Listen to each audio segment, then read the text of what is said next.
Hello. If you could tell me your name, what institution we come from, and the title of your presentation today. Good morning. My name is Dr. Sairah Qureshi. I'm actually not at an institution at the moment. I have my own anti-bullying organization, and my presentation was looking into the multidisciplinary perspectives of bullying, and it's more about the theoretical perspectives. Bullying, that's a very sensitive issue. May I ask how you came to be interested in research about bullying? Okay, well, I'd always had a fascination between education and crime, and sociology and criminology is my background, and I conducted my PhD back in the UK, and when I was doing my research, I discovered that there was a significant gap in researching bullying, particularly in schools, using qualitative research, as well as looking at the intersections between bullying and racism. So I wanted to discover how young people interact with each other and their perceptions of bullying and racist bullying and how that takes place and how it's manifested in and within around the school environment. Okay, very good. I was listening to your presentation, actually. It was very interesting yesterday. You talked about how you also, unlike most researchers, tend to focus on the sociology behind bullying, not just on an individual perspective. So if you could just tell us a bit about that. Well, most of the research on bullying actually does come from a psychological perspective. Although it is covered largely in the sociological grounds, it's not as easy identified because they don't actually use the terminology bullying. They don't actually see it as bullying. It's more discussed as antisocial behavior and juvenile delinquency, but that is actually bullying. And my whole reasoning for looking into the sociological perspective was actually examining and exploring the social and economic background and how that directly affects the way young people interact with each other. And it also allows for the reader's understanding to understand what bullying is, how it takes place, but using the sociological perspective allows bullying us to understand how bullying continues. So as part of your organization, I've heard you talk about how you work with a lot of different schools, try to work with organizations that work with children. So if you could tell us about that. Okay, well, my organization is called Action Against Bullying. It was established in January 2013, although I had formed it about 2 years ago. I basically developed a whole host of training modules to be able to train teachers and guidance counselors, and this is for bullying prevention. I'm also in partnership with one of the largest organizations in anti-bullying back in the UK, and that's Bullying Intervention Group, and that primarily is an online course for teachers to take, and schools that do pass the criteria are able to receive an award. So it's an award scheme, but it's also been so successful and nationally recognized as a teacher's accredited qualification. So what I've been doing back here on the East Coast, I've been working with the Department of Education in New York. I've become a New York City contract vendor for public schools. So through that, I'm able to develop the course and bring it on board. So teachers, schools that sign up and teachers and guidance counselors that take the course can actually gain credit, 3 credit points, and under my own organization I can go into schools and deliver continual professional development. So there's a big collaboration between BIG, as we call it, and Action Against Bullying. So I'm in the marketing and promoting process at the moment, and we're just adjusting the course to make it more applicable to the US, because obviously legislation is going to be different between both countries, but there isn't a wide amount of differences, but we do need to make some alterations. So that's the process I'm in right now, and it's the various council people who I've been talking to have seen great benefits and thinks that this will be a huge benefit for schools in the US across the board. It's a beautiful initiative. I'm sure it'll pull through. Like everybody has some background in bullying. If I've been bullied, everyone's been bullied. So it's not hard to relate to your topic. But the audience here today is not your usual audience. You usually talk to teachers or students. Yes. So practically speaking, how do you think presenting it at such a conference to professionals from a wide variety of disciplines would help bullying or bullying and racism, your topic generally? Okay, well, as you said, it's a topic that is so wide and prevalent. I did realize that my target audience were not in the education background, so I did spend a little bit of time discussing what the definitions, the terminology of bullying is and how it can be identified. I did want to go more into the theoretical perspectives because we are all academics here, so I think they would gain a lot out of it.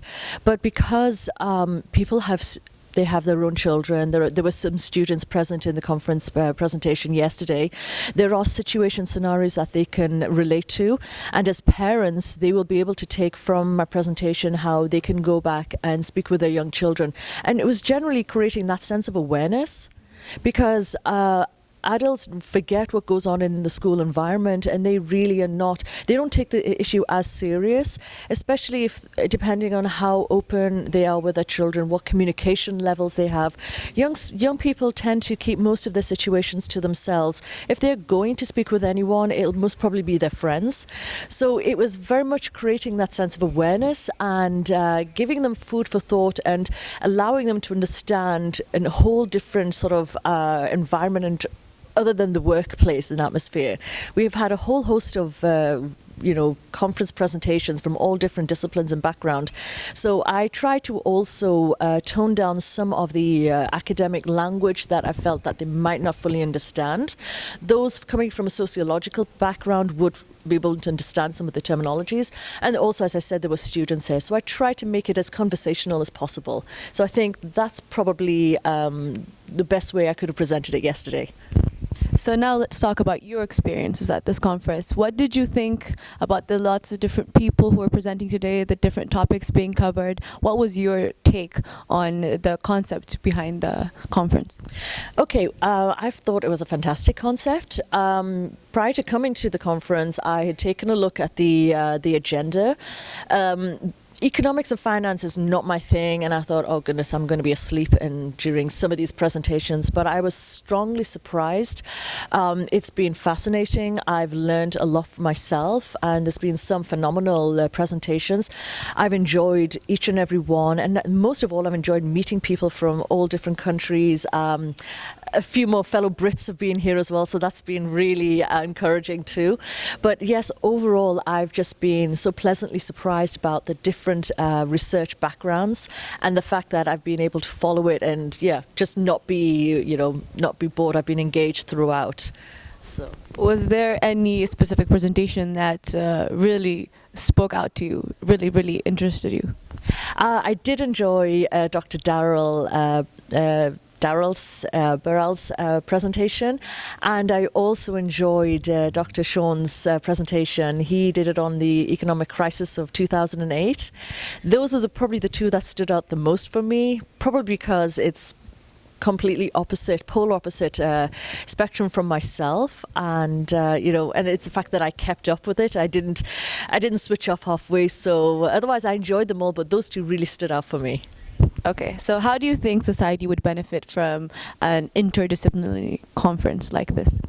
How they would benefit? They just need to really come out and participate and not be afraid. What I also love about this conference that we've had doctoral students coming and making presentations, and I think that's important because as they move on in their academic career, they're going to make more presentations, and I can understand a lot of it being nervous, and it's a great way to present it's a fantastic platform for them to present their work and just gain that whole experience. And again, it's a whole networking process. Every conference you go to, you take something back, and from here you can expand in your own work from thinking outside of the box. So I think that that's been very useful, and I've made a lot of contacts while I've been here so far. That's very good to hear. Do you have any comments or suggestions for the conference organizers? Something you'd like to see change next year, or what you really specifically appreciated from this one? Okay, well, I really appreciated the effort that's gone into it. The presentations with the booklets, I thought they were fantastic. The whole lineup, I thought there've been quite a lot of presentations. It's a lot for people to sit through, with back-to-back presentations.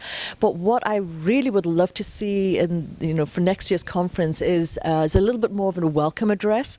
These are the conference organizers who have spent months putting the event together. I've also participated in organizing conferences, so I know know what goes into it. And there was no real introduction. I would have liked to hear a few words from all of the conference organizers, even the chair people. Thank you for that comment. Lastly, as a researcher yourself, is there any advice you'd like to give to other future researchers who would hopefully participate in this conference in the future? And what perspective? I've heard you talk about how difficult it was for you to conduct your research in places that have not been touched yet, and choosing a topic, anything of that sort, just to researchers. What would you say if you were given the chance to speak to them, to a novice?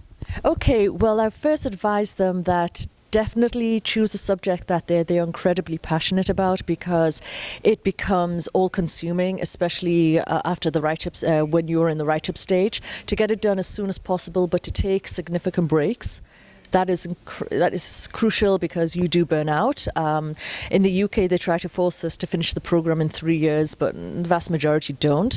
And if you are attending conferences where you come across such a wide variety of people, different backgrounds, ask questions. Even if you feel that they might not be able to help you, you'll be pleasantly surprised.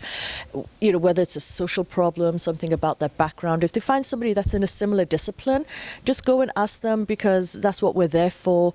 And even just through the whole process, we've been through it. We've had our ups and downs. We've had our breaks in the walls. We've had our personal problems during our whole PhD journey. So I basically say, go there, present.